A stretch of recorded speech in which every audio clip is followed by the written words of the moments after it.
Good afternoon, good evening, good night, good morning, you damn heathens. Iron Horse Garage, they called us out. They got this challenge that they wanted to start with about the ones that got away. So I figured me and Jay were hanging out together today. He's working on the Dodge Charger brakes. That was the previous video that you probably watched a couple days before this one. Right. Okay, so this side will take twice as long because we know what we're doing, right? We're not doing that video anymore. Oh, well. We're doing the one that got away. So we're doing a future video now? Yeah. While we're doing the past video at the same time? Yeah. Well, that don't make any damn sense whatsoever. It's revolutionary, man. Used to it. Alright, we're, okay, this, okay, I got... Okay, while Jay's getting flustered, I could tell you about the one that got away from me. My brother's uncle, Dan, had a 72, was it? What? Duster? 72 Duster Wedge. Oh. Yeah. Yeah, it was. It was a 72. Yeah, so, Twin 6 automatic. Yep. It was triple turd, brown on brown on brown, slant 6, not 3 on a tree, column shift, automatic torque flight, bench seat car, 72, rust free. The back tits, I guess you could call it, of the Duster, where it comes to a point where crushed in. It seems like that's a common thing with Dusters. That was the only thing that was wrong with it. My dad, J-Bo, picked it up one day for $400. This is in the mid-90s. It was a really good deal. Came from out west, and I remember he showed up to the house with it, and he told me to come out and take a look at it. I was super pumped. Really nice car. I love Dusters. I love A-bodies. And Mom goes, "Damn it, Jay, we don't need any more cars." And his quick response was, "Oh, I didn't buy it for another car. I got it for Blake for his first car, for when he gets his license." I was there, I heard it. I'm like, holy shit. Oh my God, my first car is gonna be a Plymouth Duster. I'm gonna be the coolest kid in school. Yeah. So, you know, I heard that. I took that to heart. And we worked on it. I remember one day me and my brother Troy and J-Bo went over to Prairie du Chien, Wisconsin, and we went to Dick's Supermarket and do some grocery shopping or whatnot. Anyway, we're out in the parking lot, and a dude backed right into the quarter panel on the passenger side. Man, Jay was pissed. He jumped out. They were yelling at each other. Dude didn't have insurance. We didn't even have insurance on the Duster yet. That's how new it was to us. And nobody got hurt, but Dad was just fuming. And he pulled it into the backyard over here, and a lot of cars were tinkered with and built in this backyard. Right where that shed's at, he had the Duster parked down there, and I heard him kind of cussing, crawling into the trunk, and he got in there and he started kicking from the inside out. And you walk down there, you could have never told the car got hit in the parking lot. It looked just as good as it ever did. So, woo, right? So we're enjoying the car, and our buddy Mitch, who's heavily into Mopars, has like a 73 one-ton cube van Dodge dually frame that he'd pack full of parts, and Jay would pack full of his parts, and we went down to Mopars on the Mississippi. So we were sitting there vending, and Jay would always peel off like 20 bucks or whatever for me, and Mitch would peel off 20 for his son Dustin, and we'd run around the swap meet looking for $5 thermal quads. Well, I had like $15 of my own money with me too, and I was digging around the swap meet, and I found however you want to call it, a tiger tooth, shark's tooth grill for a Duster. Everybody knows they're the coolest grill, hands down. I ended up getting my chisel out I got it for 30 bucks with the bezels, and it just had a couple little hairline cracks in it. Beautiful. This is the 90s, so shit was cheap, you know. So I take it back to our vending spot, show it to Jay. Awesome deal, right? You know, we had the Duster at the show too, and Jay put a for sale sign in the damn window out in the parking lot. So I go out looking for $5 thermoquads, and I come back and the grill is gone. I asked, Dad, where's the grill? Oh, a guy offered me $100, so I took it. What the? So I was kind of mad because I'm like, we're gonna put that in the car. Oh, we don't own the car anymore either. What? The guy offered me 800 bucks, sold it to him. Son of a bitch. I was so mad. So it was Jay's car. He could do whatever the hell he wanted with it. But to me, that's the one that got away. Jay, do you have any that got away from you? I don't know, Blake. Not really. I mean, I just sold them all. I mean, the one that I do have am kind of regretful of is a 68 Barracuda convertible. They only made like 1,800 of them in 68, I think. 14 or 1,800 of them. But I didn't realize that at the time. It was actually one of very few photo ads in Hemming Motor News. Okay, so when the dude was asking $4,000 for it, and I couldn't believe I actually got a hold of the guy, and it wasn't sold already because it was $4,000 bucks. All he had was $3,500, and I said, I told the guy over the phone, it says $3,500 gonna take it. He goes, yeah, I think so. You know, this car came from California. He owned it he actually bought it from a little old lady, and he was standing in line next to her in an automated car wash or whatever, and he's watching this old 68 Barracuda go through the automated car wash, and he goes, who the hell would run that thing through this automated car wash? Well, the little old lady that owned it, she was standing right there, and she goes, well, it's my car, she says. He goes, really? Anyway, you got to talk with her, and ended up buying it. So anyway, he ended up keeping it for years and years, you know, while he lived in California.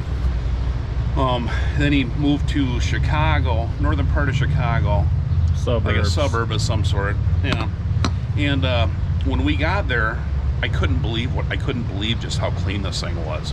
I mean, how beautiful it was. I'm used to looking at junk around here, you know, but the thing was absolutely beautiful. Well, he lived in a development where HOA, you know, like whatever that is, home shopping club, home owners association. Anyway, you can probably own so many vehicles. Yeah, he owned, him and his wife each had one vehicle. They had just a 2-car garage. Well, this Barracuda was sitting outside. Well, that was probably a no-no, you know, according to the community or whatever. So there it's at. So he had to get rid of the damn thing. So I showed up with $3,500 in cash and just paid him for it. But that was a 318 904, 7.25 rear end. The car was 100% rust-free. Had electric power top. It was just a fun car. I owned it for what, 2-3 years? Probably 3 years. I drove it with my permit, learner's permit. Yeah, we drove it to AC/DC concert in Madison. That was back in 2000. Oh hell yeah! So, but anyway, I had a for sale sign. And again, you know, I had just too many cars, and I was trying to thin the herd out. I put $7,000 on this thing, and some dude just came up to me and bought it instantly. And I'm like, I wonder if I should have did that. Well. You know, even at that time, you couldn't touch that car for probably 10, 12, you know, 14,000. So I doubled my money, but I could have did it a lot better. Could have quadrupled. I could have did a lot better if I had it now, but I'd still be enjoying it now. I mean, knowing what I know now, I wouldn't have did what I did then. What the hell? Right. But it was an awesome car, fun car. This is how clean it was. So I don't know if any of you guys remember Yahoo Auctions. They were trying to compete with eBay back in 98, 2000s. I was on there, and I was always kind of fishing around for stuff. Well, here I found, and I was into building transmissions and so on. Well, I found a 904 rear band for the auction started like at $2 or whatever.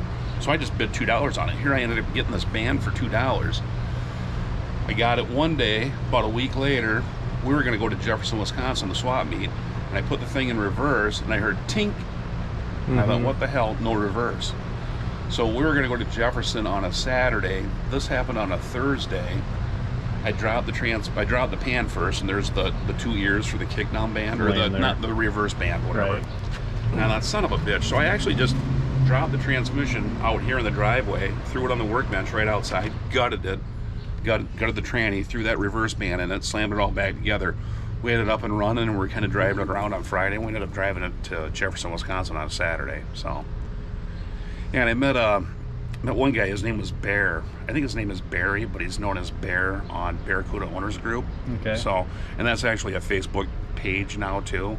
But hell of a nice guy. He's big into 68, 67, 68, 69 Barracudas. So I think he had one there, but he talked to me. We talked together. We actually kind of knew each other from the group, I think, somewhat. The guy redid. The guy that sold it to, redid it as a Formula S clone. Oh yeah.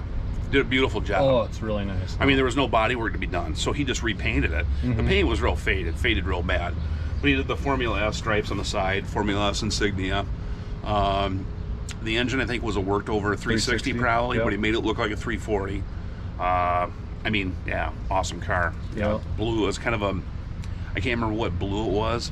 It wasn't B5 blue, but it was a. And it wasn't light like a robin egg. No, it was in between. It was a beautiful. It was a metallic blue of some sort, but god dang it, cool. Nice car. Yeah. So it's the one that got away. Well, kind of is, yeah, because you can't right now. That car probably 30,000. Yeah. I'm just guessing. Well, another one is that 68 Dodge Charger that you could have bought. Yeah, but I could have bought it, but I didn't know about it. I didn't know that it was for sale until it was sold. So, did it really get away? Kinda. I mean, that wasn't kinda. You want to make it. You just want to force it to be the one that got away. Because that's a $100,000 car that got away then. It wasn't. It's not a $100,000 car. It was a 383 Charger, 68, 69 what? Yeah, that's a $100,000 car anymore. Well, they're expensive, but yeah. Well, rotted out ones are going for 20 grand. Yeah. I mean, like, you can Flintstone the damn thing around. Right. So. But yeah, that was a cool, awesome car. Yeah, I mean, I'd like to have that. All right. Well, I guess now we gotta. Is there anybody you want to call out to tell a story? I can't think of anybody right off the top of my head. UTG. Uncle Tony's Garage. Yeah, he doesn't watch us. Yeah, he's probably got some stories though to tell. Yeah, whatever. He's probably actually told the story too. Oh yeah. I imagine he's got a lot of videos out there, but I don't know. Anybody? What? Doug from Soundman. There you go. Man, whatever. Doug Bernard from Soundman. J-Bo calls you out. Dale Earnhardt Jr. from Dirty Mo Media. We're calling you out too. Let's put an end to it right now. Yep.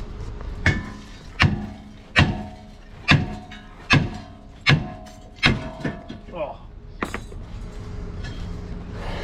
Peace out. Later. All right, heathens. I forgot a couple things in this video. Obviously, it's a couple days later.